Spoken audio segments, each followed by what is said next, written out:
ഇടുക്കിയിൽ ഹർത്താൽ ആരംഭിച്ചു കഴിഞ്ഞു എന്നാണ് മനസ്സിലാക്കുന്നത്. 6 മണിയോടുകൂടി 6 മുതൽ 6 വരെ എന്നാണ് ഹർത്താൽ നടക്കുന്നതായി മനസ്സിലാക്കുന്നത്. ഒപ്പം ഗവർണർ ഇന്ന് ഇടുക്കിയിൽ വരാനിരിക്കുന്നു. കനത്ത സുരക്ഷയാണ് ജില്ലയിൽ ഏർപ്പെടുത്തിയിട്ടുള്ളത്.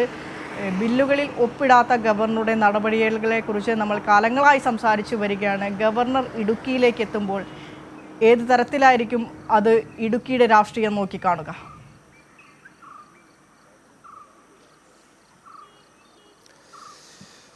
വിനിഷ, രാവിലെ 6 മണി മുതൽ വൈകിട്ട് 6 മണി വരെയാണ് LDF ഇടുക്കി ജില്ലാ കമ്മിറ്റിയുടെ നേതൃത്വത്തിൽ ഇന്ന് ഹർത്താൽ പ്രഖ്യാപിച്ചിട്ടുള്ളത്. ഇതുമായി ബന്ധപ്പെട്ടുകൊണ്ട് ഈ ഹർത്താൽ പ്രഖ്യാപിക്കാനുള്ള പ്രധാനപ്പെട്ട കാരണമെന്ന് പറയപ്പെടുന്നത് ഭൂപതിവ് ഭേദഗതി നിയമവുമായി ബന്ധപ്പെട്ടുകൊണ്ട് നിയമസഭ ഐക്യകണ്ഠേന ഈ നിയമം പാസാക്കി ഗവർണറുടെ അനുമതിക്കായി അത് നിയമമായി മാറുന്നതിന് വേണ്ടി ഒപ്പിടാൻ രാജ്ഭവനിലേക്ക് അയച്ചുവെങ്കിലും നാളിതുവരെയും ഗവർണർ ഈ ബില്ലിൽ ഒപ്പിട്ടിട്ടില്ല. ഈ ബില്ലിൽ മാത്രമല്ല, നാട്ടിലെ ജനങ്ങളെ ബാധിക്കുന്ന പൊതുവിഷയങ്ങളുമായി ബന്ധപ്പെട്ടുകൊണ്ട് നിയമസഭ പാസാക്കിയ പല ബില്ലുകളിലും ഈ ഗവർണർ ഒപ്പിടാത്ത ഒരു സാഹചര്യമുണ്ട്. ഇതുമായി ബന്ധപ്പെട്ടുകൊണ്ട് വലിയ തോതിലുള്ള പ്രതിഷേധങ്ങൾ ഉയർന്നു.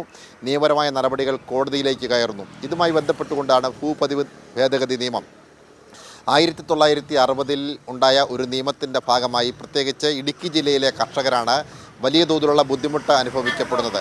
അതായത് പട്ടയഭൂമിയിൽ ഒരു കുടികിടപ്പുകാരനെ പോലെ കാലങ്ങളായി കഴിയേണ്ടി വന്ന തലമുറകളാണ് ഇടുക്കി ജില്ലയിലുള്ളത്. അവരുടെ ആ ഭൂമിയിൽ വീട് നിർമ്മിക്കുവാനും അല്ലെങ്കിൽ കൃഷിക്കും അല്ലെങ്കിൽ പുതുവഴിക്കും മാത്രമാണ് അവരുടെ ഭൂമി ഉപയോഗിക്കാൻ കഴിയുക. അതായത് ഒരു വ്യാവസായിക അടിസ്ഥാനത്തിലുള്ള എന്തെങ്കിലും സ്ഥാപനങ്ങൾ പണി കഴിക്കാനോ അല്ലെങ്കിൽ ഒരു വിവാഹവുമായി ബന്ധപ്പെട്ടുകൊണ്ടുള്ള ഹാളുകൾ നിർമ്മിക്കാനോ മറ്റ് പൊതു ആവശ്യങ്ങൾക്ക് വേണ്ടിയുള്ള പാർട്ടി ഓഫീസുകൾ ഉൾപ്പെടെ മറ്റ് നിരവധി ആവശ്യങ്ങൾക്ക് വേണ്ടി നിർമ്മിക്കപ്പെട്ടുള്ള കെട്ടിടങ്ങളൊക്കെ തന്നെ ഈ ഭൂപതിവ് നിയമം മൂലം യാതൊരു നിയമസാധ്യതയുമില്ലാതെ ഈ ജില്ലയിൽ ഉണ്ട് എന്നുള്ളതാണ് ഏറ്റവും ശ്രദ്ധേയമായിട്ടുള്ള കാര്യം. അതുകൊണ്ട് തന്നെയാണ് ഞാൻ ആദ്യം സൂചിപ്പിച്ചതുപോലെ തന്നെ പട്ടയഭൂമിയിൽ കുടികിടപ്പുകാരനെ പോലെ കാലങ്ങളായി കഴിയേണ്ടി വന്ന ഒരു ജനതയുടെ ബുദ്ധിമുട്ടുകൾ പരിഹരിക്കപ്പെടുന്നതിൻ്റെ ഭാഗമായിട്ടാണ് സംസ്ഥാന സർക്കാർ ഭൂപതിവ് നിയമം ഭേദഗതി ചെയ്യപ്പെടുവാൻ വേണ്ടി നിയമസഭയിൽ ആ ബില്ല് കൊണ്ടുവരികയും പ്രതിപക്ഷത്തിൻ്റെ പൂർണ്ണ പിന്തുണയോടുകൂടി ആ ബില്ല് പാസാക്കി ഗവർണറുടെ തീരുമാനത്തിന് വേണ്ടി രാജ്ഭവനിലേക്ക് അയക്കുകയും ചെയ്തത്.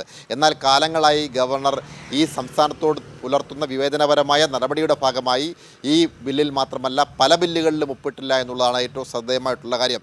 ഗവർണറുടെ ഈ നിലപാടിൽ പ്രതിഷേധിച്ചുകൊണ്ടാണ് ഇന്ന് LDFിൻ്റെ നേതൃത്വത്തിൽ രാജ്ഭവനിലേക്ക് മാർച്ച് നടത്തുന്നത്. ആ മാർച്ചുമായി ബന്ധപ്പെട്ടുകൊണ്ടുള്ള വിവരങ്ങൾ അവിടെ നിന്നും സുലേഖ നൽകും. പക്ഷേ ഈ മാർച്ച് സംഘടിപ്പിക്കുന്ന ഈ ദിവസം തന്നെയാണ് വ്യാപാര വ്യവസായ ഏകോപന സമിതി അവരുടെ ഒരു പരിപാടിയുമായി ബന്ധപ്പെട്ടുകൊണ്ട് ഇടുക്കി ജില്ലയിലേക്ക് ഈ ഗവർണറെ ക്ഷണിച്ചുകൊണ്ടുവരുന്നത്.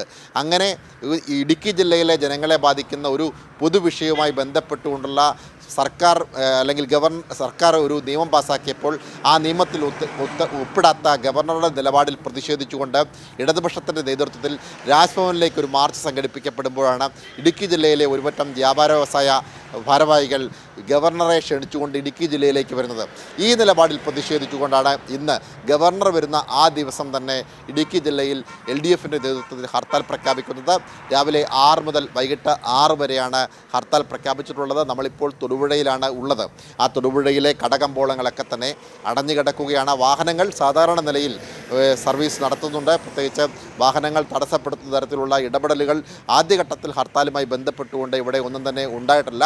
പക്ഷേ ഇന്ന് ഗവർണർ കടന്നു വരുമ്പോൾ ശക്തമായ പ്രതിഷേധം രാജ്ഭവനിൽ ഉയരുന്നതുപോലെയുള്ള പ്രതിഷേധം ഇടുക്കി ജില്ലയിലും ഉയരുകയാണ്. കാരണം ഇടുക്കി ജില്ലയിൽ ഗവർണറോടുള്ള ജനങ്ങളുടെ പ്രതിഷേധം അറിയിക്കുവാൻ കൂടിയാണ് ഇന്ന് ഇടതുപക്ഷ ജനാധിപത്യ മുന്നണിയുടെ നേതൃത്വത്തിൽ ജില്ലയിൽ ഹർത്താൽ പ്രഖ്യാപിച്ചിട്ടുള്ളത്. വിനിഷ, സനോജ്, ഏകദേശം ഹർത്താൽ തുടങ്ങിയിട്ട് ഏകദേശം 1.5 മണിക്കൂർ സമയം പിന്നിടാനാകുന്നു. ഏത് രീതിയിലാണ് തദ്ദേശവാസികളുടെ ഹർത്താലിനോടുള്ള ഒരു സമീപനം?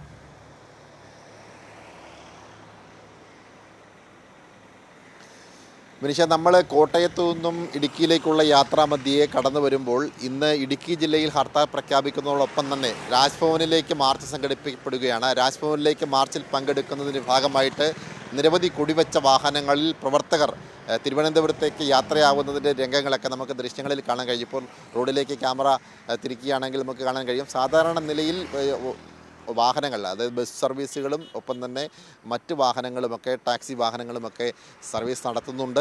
ഇപ്പോൾ കടകമ്പോളങ്ങളൊക്കെ തന്നെ അടഞ്ഞു കിടക്കുന്നുണ്ട്. എന്തായാലും ആദ്യഘട്ടത്തിൽ ഇപ്പോൾ പുലർച്ചെ 7 മണിയാണ് ആയിട്ടുള്ളത്. അപ്പോൾ സ്വാഭാവികമായും വരും മണിക്കൂറുകളിൽ കൂടുതൽ ആളുകൾ ഈ ഹർത്താലുമായി ബന്ധപ്പെട്ടുകൊണ്ട് ഹർത്താലിൻ്റെ ഭാഗമായി അണിനിരക്കുമെന്ന് പ്രതീക്ഷിക്കാം. പ്രത്യേകിച്ച് ഞാൻ ആദ്യം സൂചിപ്പിച്ചതുപോലെ തന്നെ ഇടുക്കി ജില്ലയെ സംബന്ധിച്ച് ഏറ്റവും അധികം ബാധിക്കുന്ന ഒരു വിഷയമാണ് ഈ ഭൂപതിവ് ഭേദഗതിയുമായി ബന്ധപ്പെട്ടുള്ള വിഷയം. അതുകൊണ്ട് തന്നെ ഇടുക്കി ജില്ലയിലെ ജനങ്ങൾ ഈ വിഷയത്തോട് പൂർണ്ണമായും യോജിക്കുന്ന ഒരു സാഹചര്യമുണ്ട്. കാരണം അവരുടെ ഭൂമിയിൽ കുടിയെടുപ്പുകാരനെ പോലെ കഴിയേണ്ടി വരുന്ന ഒരു ജനതയാണ്. ആ ഭൂമി മറ്റാവശ്യങ്ങൾക്കൊന്നും ഉപയോഗിക്കാൻ കഴിയാത്ത ഒരു സാഹചര്യമുണ്ട്. 1960 മുതൽ ഈ ജനത അനുഭവിക്കുന്ന ഒരു ദുരിതമാണ്. 2020 സുപ്രീം കോടതിയുടെ ഇടക്കാല ഉത്തരവ് മൂലം വലിയ തോതിലുള്ള പ്രതിസന്ധി ഈ നാട്ടിലെ ജനവിഭാഗം അനുഭവിക്കുന്നുണ്ട്. ആ പ്രതിസന്ധി മറികടന്നുകൊണ്ട് കർഷകരെ ചേർത്ത് പിടിക്കുന്നതിൻ്റെ ഭാഗമായിട്ട് കർഷകർക്ക് അനുകൂലമായ നിലപാടെടുക്കുന്നതിൻ്റെ ഭാഗമായിട്ടാണ് ഭൂപതിവ് ഭേദഗതി നിയമസഭ ഏകകണ്ഠമായി പാസ്സാക്കുന്ന ഒരു സാഹചര്യമുണ്ടായത്. എന്നാൽ ഗവർണർ ഈ സംസ്ഥാനത്തോട് പുലർത്തുന്ന പിന്തിരിപ്പൻ സമീപനം, അല്ലെങ്കിൽ ഈ സാമ്പത്തികമായി കേന്ദ്ര സർക്കാർ ഒരു ഭാഗത്തു നിന്നും സംസ്ഥാനത്തെ വരിഞ്ഞു മുറുക്കുമ്പോൾ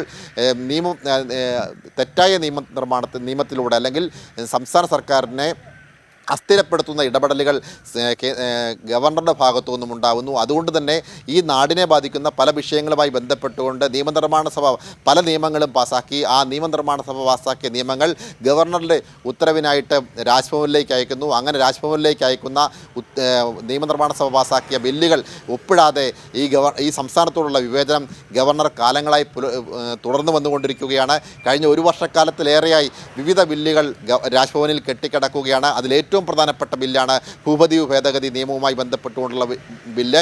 പ്രത്യേകിച്ച് ഇടുക്കി ജില്ലയിലെയും വയനാട് ജില്ലയിലെയും മലയോര കർഷകരെ വലിയ തോതിൽ ബാധിക്കുന്ന ഒരു വിഷയത്തിൽ ജനങ്ങളുടെ ഒപ്പം നിന്നുകൊണ്ടാണ് സംസ്ഥാന സർക്കാർ ഈ നിയമം പാസ്സാക്കിയത്. ആ ബില്ലിൽ ഒപ്പിടുവാൻ വേണ്ടി ഗവർണർ തയ്യാറാവുന്നില്ല. ആ ദിവസം തന്നെ ഒരു ജനതയെ ആകെ പ്രതിസന്ധിയിലാക്കുന്ന നിയമവുമായി ബന്ധപ്പെട്ടുകൊണ്ട് അത് മറികടക്കുന്നതിന് വേണ്ടി സംസ്ഥാന സർക്കാർ പാസ്സാക്കിയ ബില്ലിൽ ഒപ്പിടാതെ ഗവർണർ അടയിരിക്കുന്ന ഒരു സാഹചര്യത്തിൽ ഗവർണർക്കെതിരെ ഒരു സംസ്ഥാനത്തിൻ്റെ പ്രതിഷേധം രേഖപ്പെടുത്തുവാൻ വേണ്ടി രാജ്ഭവനിലേക്ക് മാർച്ച് സംഘടിപ്പിക്കപ്പെടുമ്പോൾ ഏത് നാട്ടിലെ ജനങ്ങളെയാണോ ഈ വിഷയം ഏറ്റവും ബാധിക്കുന്നത്, ആ ബാധിക്കുന്ന ജനങ്ങളുടെ ഇടയിലേക്ക് ഗവർണർ കടന്നു വരികയാണ്. ഗവർണർക്ക് പച്ചപ്പരവതാനി വിരിച്ചുകൊണ്ട് ഒരുപറ്റം വ്യാപാരികൾ അതിനുവേണ്ടിയുള്ള ഇടപെടലുകൾ നടത്തുമ്പോൾ ആ നാടിൻ്റെ പ്രതിഷേധം ജനങ്ങളെ ബോധ്യപ്പെടുത്തുന്നതിൻ്റെ ഭാഗമായിട്ടാണ് ഇന്ന് ഇടുക്കി ജില്ലയിൽ LDFിൻ്റെ നേതൃത്വത്തിൽ ഹർത്താൽ പ്രഖ്യാപിച്ചിട്ടുള്ളത്. ഇടുക്കി ജില്ലക്കാർക്കുള്ള ഈ പ്രതിഷേധം ഏത് തരത്തിലാണ് എന്ന് ഗവർണറെ ഈ ജില്ലയിൽ വരുമ്പോൾ ബോധ്യപ്പെടുത്തുക എന്ന ഉദ്ദേശത്തിൻ്റെ ഭാഗമായിട്ടാണ് ഇത്തരമൊരു സമരം സംഘടിപ്പിക്കപ്പെട്ടിട്ടുള്ളത്. വിനിഷ. ശരി സനോജ് പറഞ്ഞത് വ്യക്തമാണ്.